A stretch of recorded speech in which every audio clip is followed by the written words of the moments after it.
So coming across that last train bridge, the train would have rounded that sharp curve and then it would have come barreling down this way. Looking at this archival photo, you could see that from where we are now, there actually would have been a walking bridge that would have gone across above the tracks. And then from there, the train would have continued down the railroad tracks on this rail bed right now and would have continued into the tunnel. Now, a few things about the tunnel. First of all, a reasonable person might ask, well, why would there be a tunnel? And then another reasonable person would respond saying, well, you need to get through something. That actually was not the case. There was absolutely zero need for a tunnel here when it comes to a practical matter like that. William Gillette wanted a tunnel because it's fun and it's scary. So he actually had to build one. So he built the tunnel, and then just so it wouldn't look ridiculous, William Gillette built a hill over the tunnel just to sort of fill it out more. So this actually wasn't necessary, it was just there because it's fun. What's fun about it? Like I mentioned previously, William Gillette liked the thrill factor. He liked to scare people. Well, if you take a look at the entrance to the tunnel over here, you notice that you can't see the light at the end of it. Now, it's not a very long tunnel, it really isn't.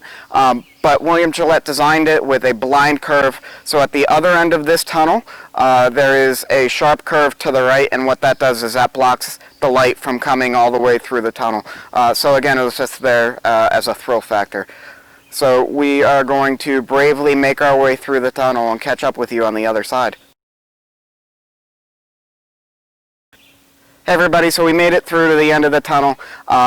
Now, before we continue down the rail bed, a lot of people always are curious as far as what the train looked like when it was actually running on the property. Now, you're in luck because in 1927, Fox Movie Tones did a news story about William Gillette. Now, keep in mind, 1927 is the first year that they had sound with motion pictures, and William Gillette never did any actual movies with sound. He did one silent movie back in 1916, and that was about it. The rest of his career were either stage plays, or later on he did some radio plays, and that was about it. So you can't actually find any audio-visual recording of William Gillette in his plays, but you can find one of William Gillette talking about his train. So if you actually want to see some footage, get an idea as far as what William Gillette sounded like, get an idea as far as his mannerisms, his sense of humor, and then see some really cool footage of the train riding around the property, check out this video clip.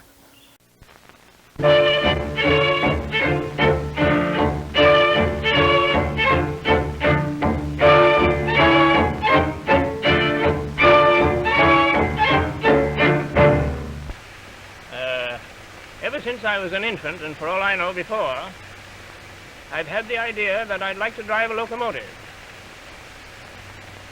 People didn't tell me that I was born with a silver spoon in my mouth, but I've often heard that I was born with a steam engine in my mouth.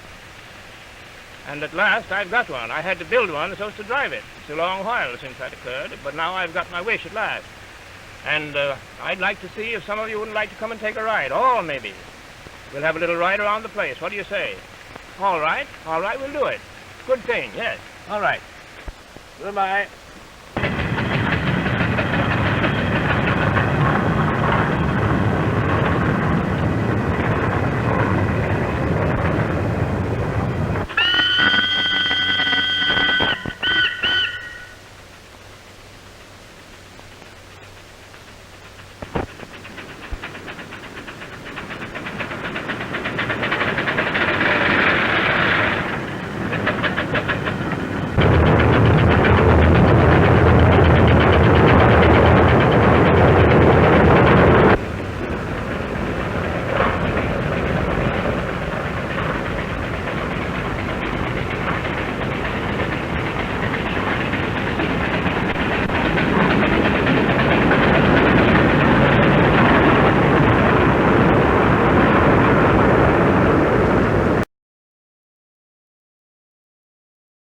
So we've already made it to the 14th stop on the train trail walk. So as you can see from the map, we are now at the railroad turnaround. Now there's been a little bit of a geographical and geological change as far as this part of the trail. So when you're coming up from the tunnel, this is your view right here. So if you're looking at this photo, instead of staying to the right where the railroad would have gone, you're actually going to go up that trail to the left where that tree is on the ground. And then once you get to the top there, you just continue walking, and then you'll see where the tree is with these trail markers. That's when you go back down to the right. That brings you right back on track. Get it? On track. Okay, so that brings you to this beautiful turnaround. So this would have been where the train would have turned around before it went back through the other side of the tunnel and continued onward.